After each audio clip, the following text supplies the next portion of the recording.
예, 우리 마가복음 5번째 시간, 지난주에 이어서 마가복음 중에서 특별히 신학적인 갈등이 시작되고 있는 부분입니다. 그래서 오늘 2장 1절에서 우리 2장 22절까지 우리가 살펴볼 텐데요.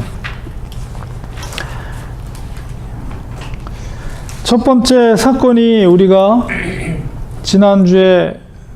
지지난주 주일날 제가 이제 연구 질문으로 드렸던 중풍병자를 치유했던 사건, 그 기록이 돼 있습니다. 그래서 이제 죄사함의 권세를 가지신 인자로서의 예수님에 대해서 2장 1절에서 12절까지 기록이 되어 있는데요. 이 이야기는 우리가 오랫동안 많이 이야기를 했기 때문에 핵심적인 얘기만 하고 넘어가도록 하겠습니다. 그래서 중풍병자들을 치유하기 전에 예수님께서 내 친구의 믿음을 보시고 그 중풍병자를 2장 5절에 있는 것처럼 내 죄사함을 받았느니라 라고 선포를 하시죠. 그 병을 치유한 것이 아니라 죄사함을 선포하시는 것을 보게 됩니다. 그래서 이 선포를 통해서 그 무리 중에 있었던 서기관들이 그 이야기를 듣고 흥분을 하죠. 왜냐하면 죄사함의 권세는 오직 하나님께만 있는데 어떻게 저자가 중풍병자를 향해서 죄사함을 선포하는가에 대해서 중심의 마음에 그런 괘씸한 마음을 품게 됩니다. 그때 이제 예수님께서 그것을 아시고 이제 질문을 던지죠. 죄사함을 행하는 것이 쉽겠느냐? 아니면은 저 병자가 병을 치유해서 자리를 들고 가라고 명하는 것이 쉽겠느냐? 이게 어려운 게 어떤 것이 더 쉽겠느냐? 그러니까 죄사함이 말로는 죄사함을 선포하는 게 쉽죠. 왜냐하면 그게 증명되기가 어려우니까. 그러나 예수님께서 말씀하실 때 내가 죄사함을 말했지만 이게 그냥 쉬운 말로 한 것이 아니라 이 죄사함이 진짜로 하나님의 권위로서 능력 있는 죄 사함임을 내가 저의 병을 치유함으로 증거하겠다라는 말씀이 이제 9절에 있는 말입니다. 10절에 인자가 땅에서 죄를 사는 권세가 있는 줄을 너희로 알게 하겠다. 그래서 그 어려운 병을 치유하는 것을 직접 보여주겠다. 그래서 내가 죄사함을 선포한 것이 결코 빈말이 아니라는 것을 너희들에게 증명해 보이겠다. 이 얘기를 하시는 거죠. 그래서 중풍병자에게 일어나 내 상을 가지고 집으로 가라 하자 그 말씀이 떨어지자마자 그가 곧 상을 들고 가게 됩니다. 그래서 이 사건을 통해서 죄사함의 권세를 가지신 예수 그리스도를 나타내는 그런 사건으로 기록이 되어 있죠. 그 다음에 두 번째는 죄인을 부르러 오신 메시아로서 마가복음 2장 13절에서 17절까지의 사건입니다. 그 중풍병자를 치유한 사건이 이어서 예수께서 다시 바닷가에 나가심에 큰 무리가 나왔거늘 예수께서 그들을 가르치시니라. 또 지나가시다가 알페오의 아들 레위가 세간에 앉아있는 것을 보시고 그에게 이르시되 나를 따르라 하시니 일어나 따르니라. 그래서 이제 마태를 이제 레위죠. 레위를 이제 제자로 삼으시는 사건이 기록되어 있습니다. 여러분도 아시다시피 당시에 세리들은 일반적으로 유대인들이 다 죄인으로 그들을 인식하고 있었어요. 왜냐하면 중간에서 로마 정부에 바쳐야 될 세금 이상으로 더 마진을 남겨서 백성들한테 더 많은 돈들을 요구하게 되죠. 그래서 중간 마진을 자기 주머니에다 집어넣고 그거를 그냥 비일비재하게 레위 그 세리들은 당연히 그렇게 하는 거로 여겼기 때문에 누구든지 유대인들이면 세리는 무조건 도적과 같은 죄인이다라고 이제 다 알고 있습니다. 그럼에도 불구하고 예수님께서 그를 레위를 제자로 부르신 것과 함께 15절에 보면 그의 집에 앉아 잡수실 때 많은 세리와 죄인들이 예수와 그의 제자들과 함께 앉았으니 이는 그러한 사람들이 많이 있어서 예수를 따름이로라. 예수 주위에 그런 부류의 비슷한 부류의 사람들, 소위 말하는 죄인들이 예수님 주위에 몰려 있는 것이에요. 그래서 그것을 바리새인의 서기관들이 보시고 죄인들과 음식을 나누신 것을 보고 그의 제자들에게 말할 때 어찌해서 세림이 죄인들과 함께 먹느냐 너희 스승은, 이렇게 제자들한테 묻죠. 그래서 예수님께서 그것을 듣고서는 그들에게 말하기를 건강한 자에게는 의사가 쓸데없고 병든 자에게라야 쓸데있느니라. 나는 의인을 부르러 온 것이 아니요 죄인을 부르러 왔노라. 이런 말씀을 하시게 됩니다. 근데 이제 바리새인들 입장에서는 예수님의 이 말씀이 조금 이해할 수 없는 생각을 하게 된 것은 왜 그러냐면, 이제 예수 그리스도께서 갖고 계신 그 카리스마, 그러니까 이적을 행하고 병든 자를 치유하고 귀신을 쫓아내는 그 능력에 대해서 바리새인들도 놀라면서 쫓아다니는 거죠. 도대체 정말 저분이 진짜 메시아인가? 이런 어떤 의문을 가지고 쫓아다니고 있는데, 구약적인 언약된 메시아의 이미지는 일반적으로 정치적이면서도 그 다음에 지도자로서의 그런 이미지를 생각할 수가 있고, 메시아 하면 또 한편으로는 정말 성결한 그 제사장과 같은 그런 이미지로 메시아를 인식하고 있었어요, 바리새인들은. 근데 여기서 이제 예수님께서 말씀하신 건강한 자에게 의사가 쓸데없고 병든 자에게 쓸데있느니라, 이 얘기는 그 당시에 유행하고 있었던 격언이라고 그래요. 그래서 격언을 들어서 예수님이 그들한테 얘기한 건데, 메시아의 이미지 속에는 의사라는 이미지는 존재하지 않거든요, 바리새인들 입장에서. 그러니까는 메시아가 이 땅에 온 것은 병든 자를 치유하는 의사로서 이 땅에 왔다라고 얘기하니까 바리새인들 입장에서는 도저히 그것은 생각할 수 없는 거예요. 메시아라는 존재가 병든 자를 치유하는 의사라는 이미지는 전혀 맞지가 않는 것이죠.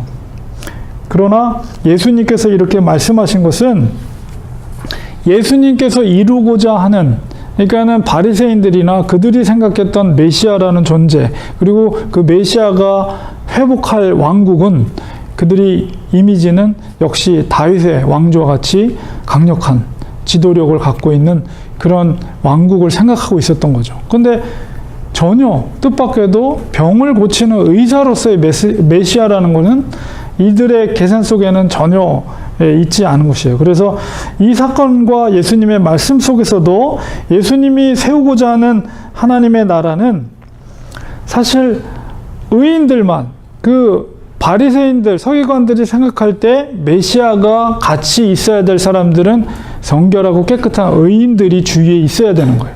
그리고 정말 지혜로운 자들, 아니면 정말 아주 명예로운 군인들, 이런 사람들이 주위에 있어야 되는데 죄인들이 빠글빠글 거리고 그러니까 전혀 그들이 생각과는 전혀 다른 거죠. 그러니까 예수님 말씀하시는 하나님의 나라는 전혀 그들의 생각과는 다른 하나님의 나라라는 거예요. 오히려 소수의 의인들이 모여있는 그런 왕국이 아니라 어느 누구든지 죄인이라도 바로 예수 그리스도의 희생과 예수 그리스도의 죽으심으로 회복하고 회개하고 돌이키면 누구든지 그 하나님 나라의 백성으로서 돌아올 수 있다, 들어올 수 있다는 그런 하나님의 나라를 예수님은 염두하고 있다는 것을 이 말씀과 또 죄인들의 친구로서의 예수님의 모습 속에서 우리가 알 수가 있는 것이죠. 그러니까 아직까지도 지금 사람들은 예수님이 어떤 메시아로서 이 땅에 오신지에 대해서 이제 이게 충돌이 되는 거예요. 맞지가 않는 거예요. 그런 의미로서의 하나님의 나라가 어떤 성격을 갖고 있는지를 예수님의 이 말씀 속에서 우리가 깨달을 수가 있는 것입니다. 그 다음에 세 번째는 마가복음 2장 18절에서 22절까지 말씀이에요. 새 포도주는 새 부대에, 2장 18절에 보면 요한의 제자들과 바리새인들이 금식하고 있는지라. 처음에 이제 갈등을 빚었던 것이 죄사함에 관한 것이었고, 두 번째는 죄인들의 친구로서의 메시아의 모습, 그다음에 세 번째는 금식에 대한 것을 얘기하고 있어요. 요한의 제자들과 바리새인들이 금식하고 있는지라. 그런데 사람들이 예수께 와서 말하되 요한의 제자들과 바리새인의 제자들은 금식하는데 어찌하여 당신의 제자들은 금식하지 아니하나이까. 그러니까 유대인들이 금식하는 것은 1년에 한 번 정도 속죄일 날 이렇게 금식을 합니다. 그러니까 아마도 그런 시즌인 것 같아요. 그래서 요한의 제자들조차도 그런 금식을 행하고 있고, 당연히 바리새인들도 그런 금식을 행하고 있는데 예수님의 제자들은 금식하지 않고 있어요. 그때 예수님께서 그들에게, 사람들에게 얘기하기를, 혼인집 손님들이 신랑과 함께 있을 때 금식할 수 있느냐? 신랑과 함께 있을 동안에는 금식할 수 없느니라. 금식을 안 하는 게 아니라 금식할 수 없다라고 말하고 있어요. 그러니까 예수님을 비유를 한 거죠. 지금 혼인잔치 속에 신랑들과 손님들이 같이 있는데 어떻게 혼인잔치, 잔치집에서 금식을 할 수 있느냐? 오히려 즐기고 음식을 누리고 오히려 그렇게 기뻐해야 되지 않겠느냐, 이렇게 말씀하세요. 그러나 신랑을 빼앗길 날이 이르리니 그날에는 금식할 것이니라 말씀을 하고 있습니다. 그리고 나서 유명한 말씀을 하시죠.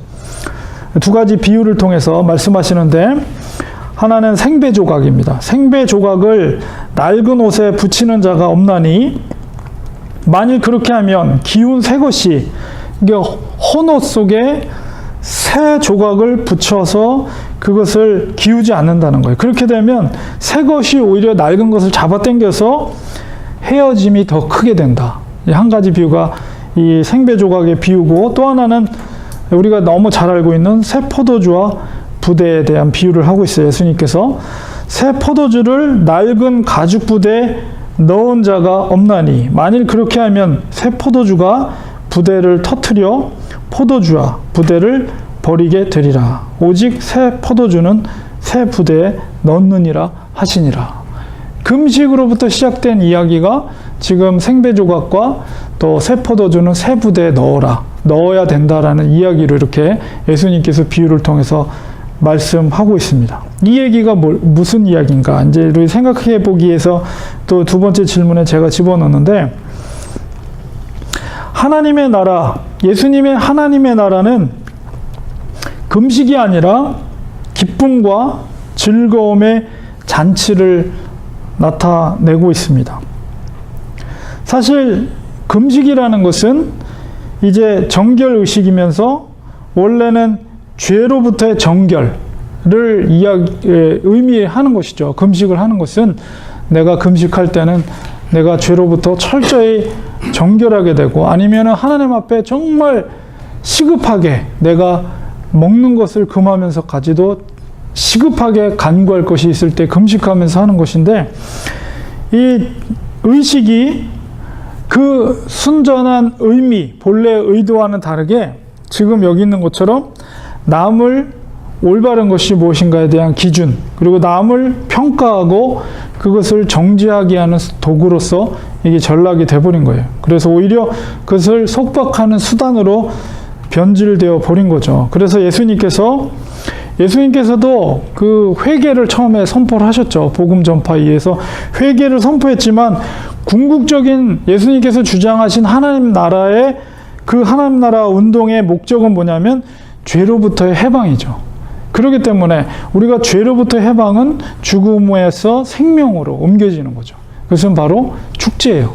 정말 우리가 예수 그리스도의 복음을 통해서 죄로부터 해방된다는 것은 정말 죽음에서 생명으로 건져지는 것이고, 정말 영원히 형벌받아야 될 존재에서 심지어는 하나님의 아들의 자리에까지도 변화가 되는, 본질적으로 변화되는 것이기 때문에 당연히 그것은 기쁨과 즐거움의 잔치가 되어야 된다는, 이게 궁극적으로 예수님이 의도하는 것은 바로 그것이죠. 그래서 이 말씀을 하시면서 두 가지 비유를 여기서 21절, 22절에 하고 있는데, 생배 조각과 그다음에 새천으로서의 예수님, 그리고 새 포도주로서의 예수님에 대해서 비유를 하면서, 그러면 그 이전의 것은 낡은 조각, 낡은 옷, 그 다음에 낡은 부대. 낡은 부대는 늘어질 대로 늘어난 가죽이죠. 거기에 새 포도주가 들어가면 이게 이제 발효가 되면서 팽창하게 되면, 견디지 못하고 뜯어지게 되면 부대도 찢어질 뿐만 아니라 새 포도주도 바닥에 쏟아져서 아무것도, 더 피해가 더 커지는 거죠. 그렇기 때문에 새 포도주는 새 부대에다, 새 가죽 부대에다가 집어넣어야 된다. 예수님이 이렇게 말씀하고 있어요. 금식을 얘기하면서 왜 이런 이야기를 하시는 걸까? 라고 했을 때, 바로 이 새 부대라는 것은 바로 옛 생배 옷, 그 다음에 옛 부대, 오래된 가죽 부대는 바로 유대교라는, 율법이라는 그런 옛 형식이라면, 새로운 부대, 그리고 새로운 생배, 조각은 바로 새로운 예수님의 은혜 언약, 새로운 계명, 이것을 의미하죠. 그래서 그런 틀을 상징되는 것이 바로 교회고, 그 다음에 기독교, 유대교가 아니라 기독교로 새롭게 그것을 준비되어져야 된다는 것을 예수님이 말씀을 하고 있는 것이죠. 그래서 우리가 이 말씀을 잘 묵상하면 그 속에서 예수님께서 원하셨던 하나님의 나라가 어떤 성격을 갖고 있는가, 그리고 유대인들이, 그리고 바리새인들이, 서기관들이 주장하는, 그들이 갖고 있었던 틀과 예수님께서 말씀하셨던 새로운 언약으로서의 새로운 틀이 어떤 차이가 있는가, 이런 것들을 우리가 이해할 수가 있는 것이죠. 그래서 이제 갈등이 빚어지고 있어요. 조금씩 갈등이 빚어지는 것인데, 이것은 옛 것과 새로운 것에 대한 갈등이죠. 사실 바리새인 입장에서는, 서기관들이나 바리새인들 입장에서는 그들의 틀 속에 있을 때는 당연히 그들의 주장이 맞는 거예요.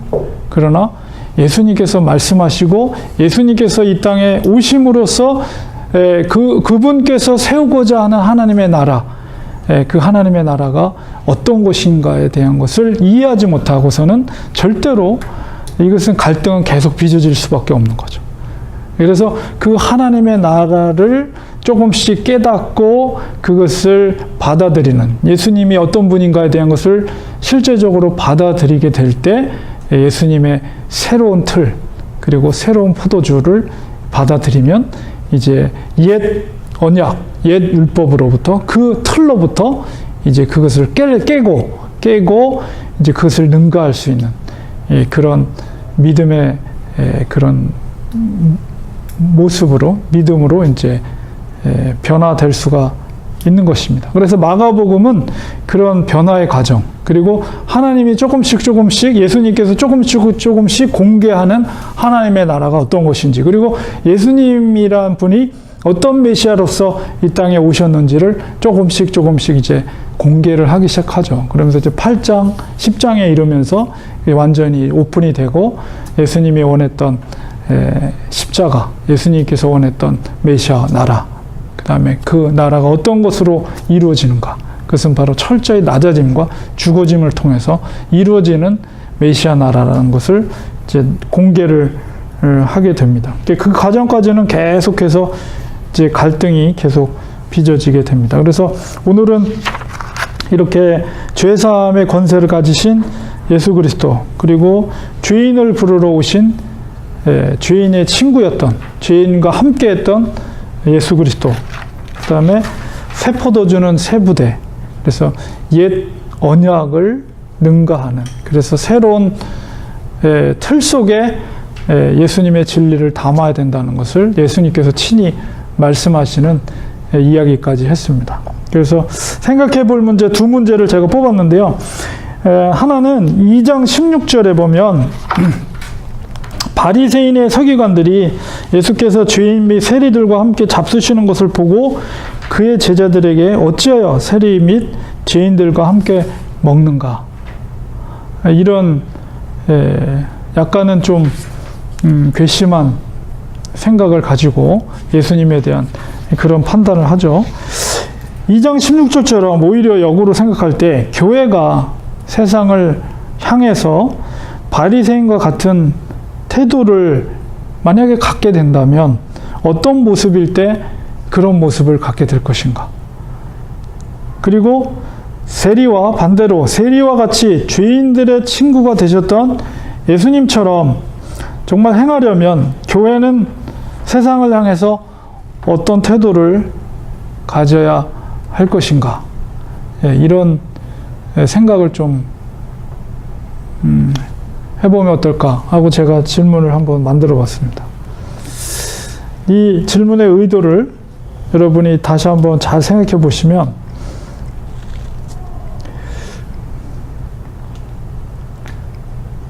우리가 당연히 예수님처럼 세리들의 친구가 되어주고 결국 교회의 역할, 예수님이 하셨던 역할이 교회가 계승해야 될 역할인데 이것이 까딱 잘못하면 교회가 바리새인들처럼 될 수가 있다는 거죠.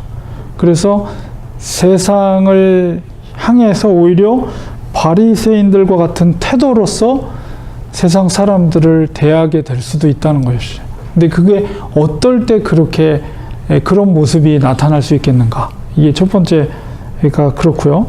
그러면 반대로 정말 예수님이 그랬던 것처럼 세리와 죄인들의 친구였던 것처럼 이 예수님의 행적을 보면 정말 죄인들의 친구가 되어주잖아요. 아무도 반겨주지 않는 사마리아 여인이라든가 아니면 당장 간음해서 들킨 여인의 그를 지켜주는 돌을 들어서 죽이려고 하는 그 여인을 향해서 너희들 중에 죄 있는 자가 먼저 돌로 치라 라고 하시면서 아무도 그 여인을 돌로 칠 수 없는 상황 가운데 그래서 항상 예수님 옆에는 죄인들 그리고 사회의 약자들 그런 사람들이 주위에 항상 있었거든요. 그래서 그리고 문둥병자들 정말 문둥병자들은 여러분 그 배너라는 영화 보면은 그 문둥병자 그 배너의 그 엄마랑 동생이 문둥병에 걸리잖아요. 이거 완전히 격리돼 가지고 동굴 같은데 따로 마을과 완전히 격리된 곳에서 짐승처럼 살고 있잖아요.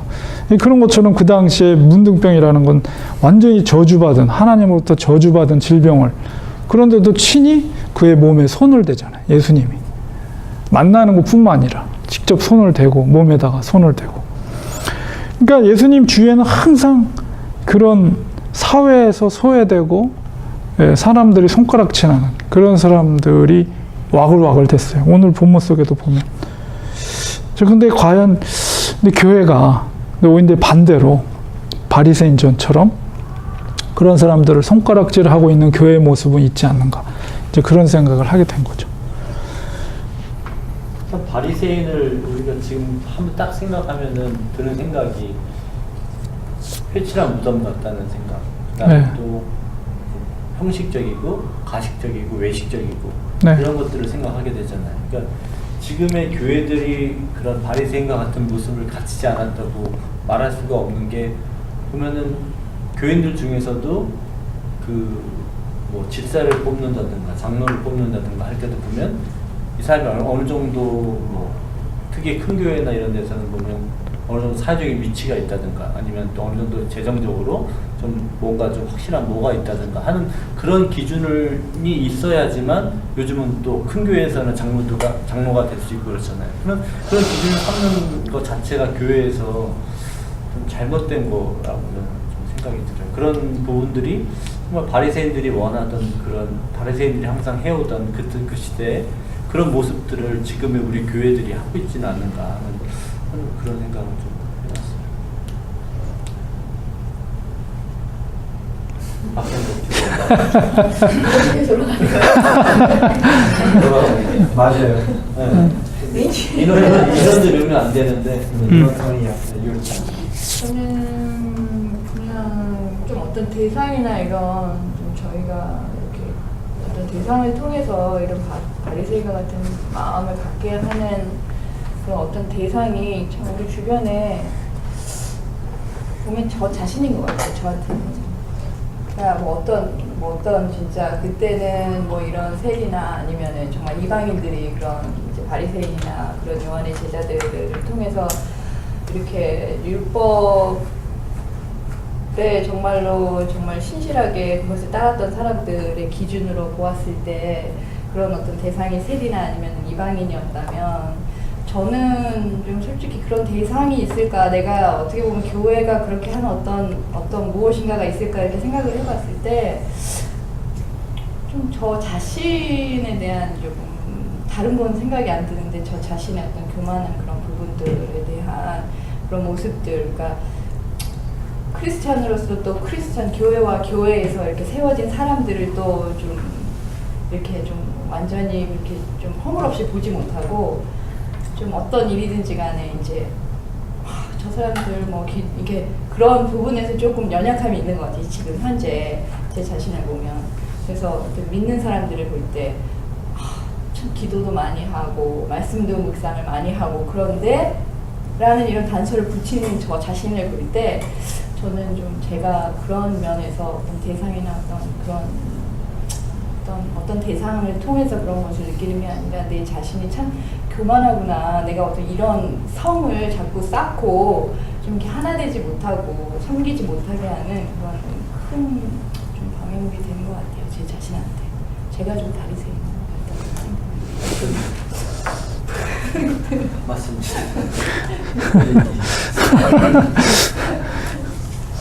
최욱 교수님. 네, 자유롭게 하세요. 뭐 이렇게. 네. 알아요. 우리 알겠습니다. 저도 2분 하시기 때문에 최욱 교수님. 이제 그때 당시에 이렇게 같이 세리들과 좀 비천한 사람과 같이 주인지고 그런 분들하고 식사했던 것은 좀 파격적이지 않았나. 그렇죠. 그러니까 우리 그 예수님은 루터처럼 일종의 그 유대교 휩싸여 있을 때 너무 형식적으로 그런 가식적인 것이 많이 있으니까 그것을 아마 루터처럼 혁신, 하나의 종교 개혁가로서 혁신하는 와중에 그 사람들이 지금 기존 보수 어떤 이런 신앙 갖고 있는 사람들이 강하게 반발해서 예수님께서 순환을 당하지 않았나 이런 생각이 듭니다. 우리 그 기독교도 한때 면죄부를 사업하고 하면서 엄청난 그 신부들이 그 어린 성도를 추행 사건이라든가 여러 가지로 부패로 권력이 너무나 세져가고 부패해가고 종교 개혁이 일어나서 오늘에 일어났는데 유대기도 너무 형식적으로 구호에 차 있어서 그것을 타파하는 데 있어서 여러 가지 큰 틀에 보면 예수님 속죄양이 되지 않았나. 그래서 오늘날의 신약 성경 전체적으로 하나님 말씀 그런 생각이 듭니다. 네, 뭐 그런 관점으로 봐도 예. 물론 그러나 이제 예수님께서는 하나님과 같은 분이기 때문에 종교 개혁 수준보다도 아예 판을 새롭게 하는 거죠. 뭐 옛날에는 안 했던 것을 뭐 안식일에 그 일을 병자로 주시고 그런 것이 그때 당시는 큰 사건이 있죠. 그때 당시. 그래갖고 하나님의 45세라는 명령을 많이 보였었는데 기존 그 보수의 구약 성도들 그것을 인정 못하는 겁니다. 네. 그런 거고, 그러니까 우리들도 사실은 우리가 살아가면서도 항상 그 배경이나 재벌이 재력이나 이런 것을 본의 아니게 보게 되죠. 뭐 특히 지휘 같은 것도 항상 교회에서 한국 사회에서 말썽을 많이 일으키고 이렇게 하시는 분들은 좀 머리 하는 경향이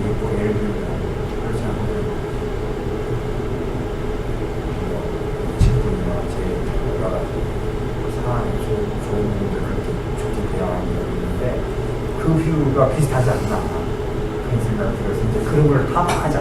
그리고 지나가는 거리들로 밥 닦아주고 거기가 음식을 잘해주고 이럴 때 그때 당시는 파격도시 우리도 파격적으로 그런 생각을 해서 모든 오는 분들의 어떠한 상황과 어려움과 재나 뭐 재정이나 어떤 그 과거의 어떤 죄 같은 걸 안 진 사람이 오더라도 우리는 예수님 쪽에 받아들 수 있는 어떤 그런 돈독한 예수님의 뜻을 받들어서 돈독한 시간을 가져야 되지 않을까 그런 생각을 합니다. 네, 맞습니다. 쉬운 일은 아니에요. 쉬운 일은 아니지만, 네, 맞아요. 쉬운 일은 아니죠. 교회가. 감사합니다. 2번 넘어갈까요? 네. 네. 아니, 말씀하세요. 예, 자유롭게 또. 예, 제가 너무 시간을 많이 가졌는데 아니, 자유롭게 말씀하세요. 예, 예. 예. 2인분 하시는 거 있으면 예, 예. 우리 김혜숙 성도님. 예수님이 특별히 이렇게 보시면 화를 많이 내고 되게 공격적으로 나가는 특히 바리새인 서기가 율법학자들이잖아요.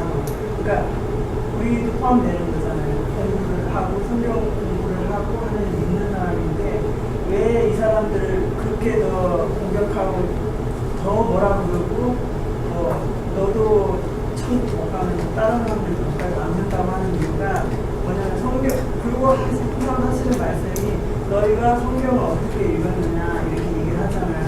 그러니까 성경을 알아도 이거를 오해를 하거나 잘못하는 데 대해서 하나님이 되게 뭐라고 그러시잖아요.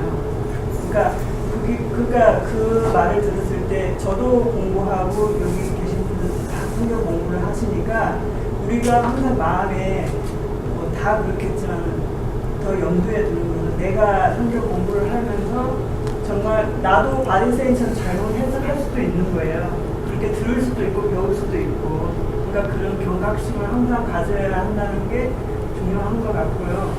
그리고 또 뭐 전에도 다 했던 얘기지만은 이렇게 아픈 사람들 그리고 죄인들 같은 경우에도 솔직히 그 예수님이 설명할 때 산상수훈에 보면은 십계명에 십계명 보면은 되게 짤막한 구절에 대해서 마태복음에서 이렇게 설명해 주시잖아요. 그러니까 우리가 속으로도 만약에 저 사람 싫다 이러면은 그 속으로 푸는 것까지도 그것도 죄에 포함된다고 그러잖아요. 그러니까 바리새인들이 정확하게 죄인들하고 왜 니네 제자들은 죄인들하고 밥을 먹냐 뭐 이렇게 얘기하는 게 뭐냐면 정말 성경을 제대로 읽었으면은 눈에 보이는 게 그 자체가 죄도 되지만은 안 보이는 것까지도 알아야 된다는 거죠. 그러니까 그거를 해석을 잘못하고 행동하고 자기들만의 특권을 이렇게 유지를 하기 위해서 솔직히 구약에 보면은 하나님이 누구를 힐링했다 이런 건 저는 기억이 안 나요. 그러니까 그 신약 성경에 보면 그 병자를 고치고 뭐 이런 게 있지만 구약에서 제가 병자를 못 보고 그러니까 하나님이 정말 죄인들 그러니까 하나님이 구원 바로 그러니까 중풍병자도 하나님이 바로 구원 그 사람은 풀 세트를 완전히 받았다고 생각을 해요. 이 믿음도 보셨다지만 그 사람들 낳고 싶은 마음도 있었지만 나중에는 작은 자에 네가 제 사함을 받았다고 그랬잖아요. 그러니까 그 사람 구원까지도 다 받은 거잖아요. 그러니까 하나님의 완전한 은혜로 이렇게 받은 거잖아요. 그러니까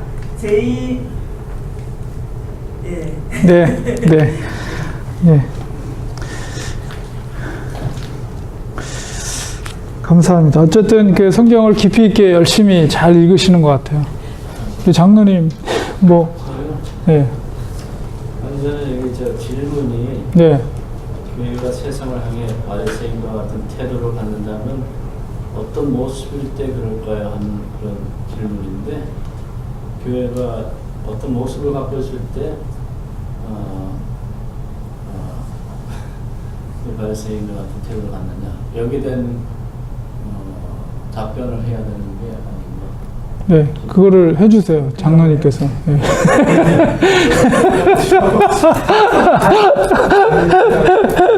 다만 좀 들어보고 싶은 아니면 제가 말했잖아요. 어떤 태도를 가졌을 때, 어떤 태도를 가지? 태도를 가졌을 왜 때 어떤 모습일 때 이런 바리새인 같은 태도가 나오나 이거죠.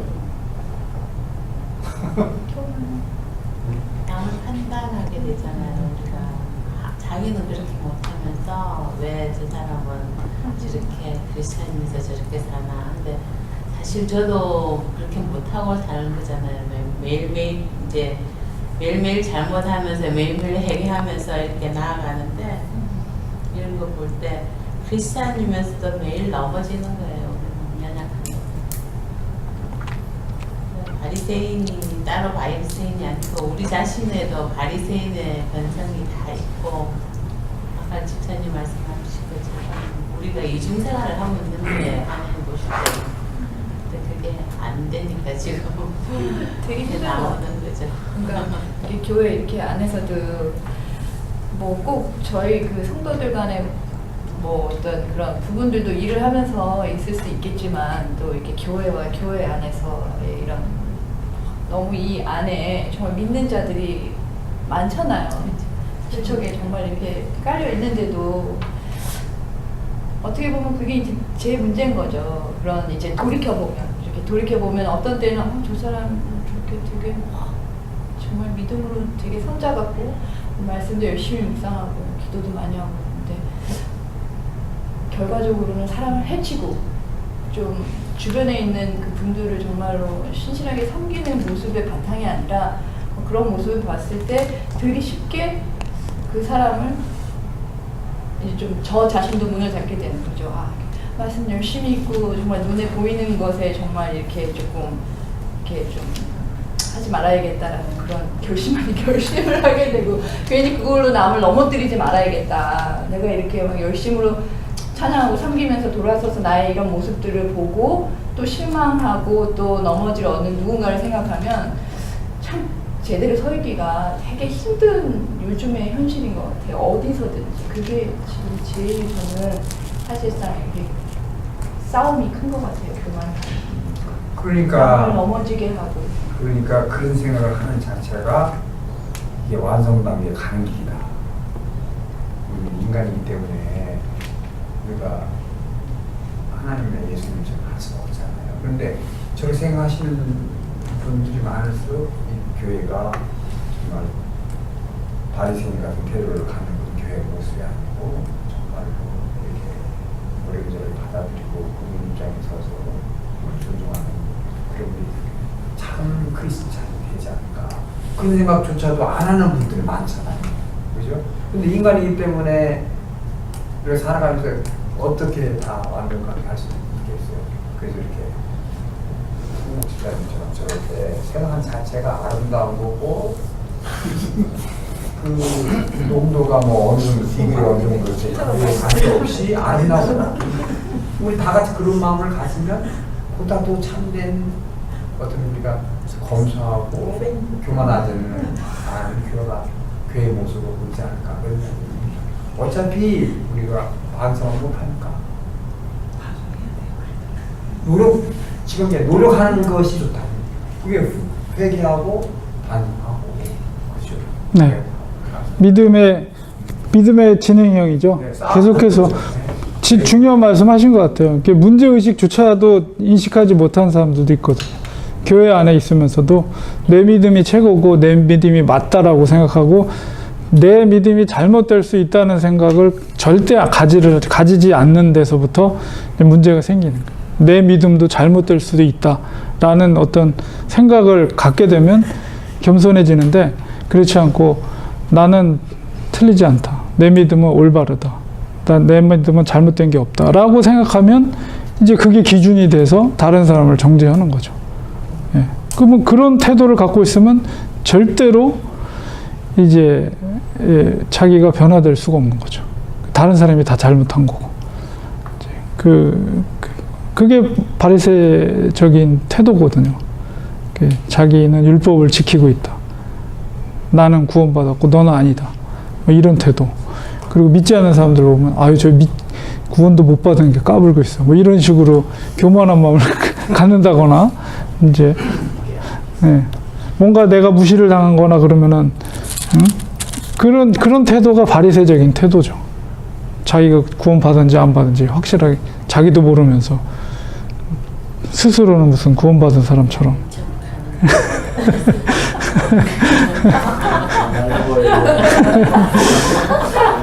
그래서 여기 장로가 한 분밖에 안 계시니까 지분이 없다고 하면 안 된다. 그런 얘기 하시니까. 장로가 지어계지 마시고.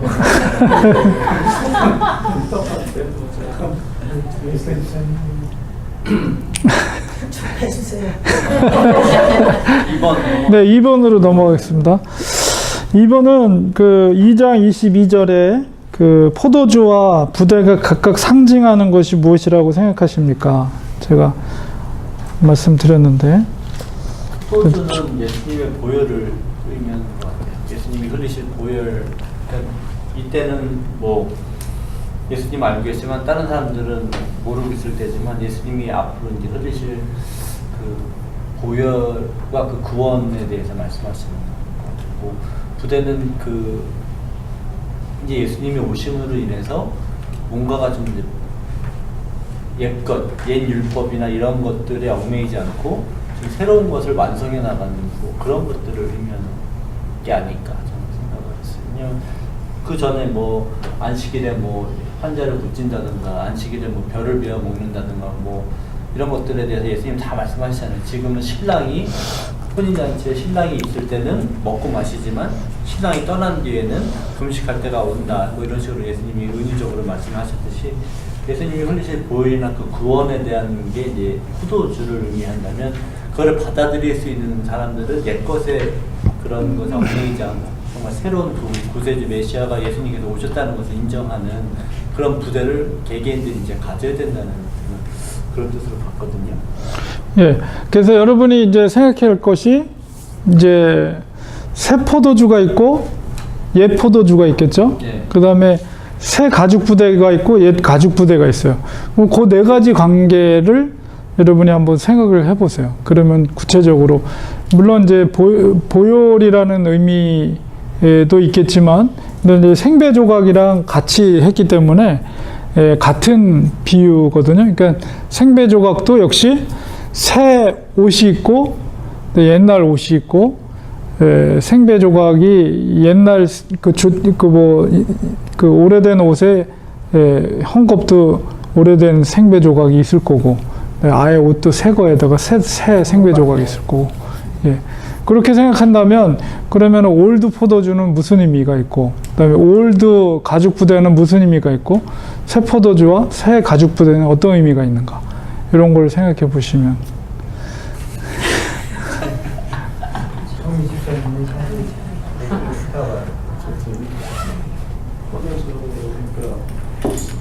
새 포도주, 한 포도주는 예수님 오시는 새 포도주가 이게 시작되는 거 아니에요?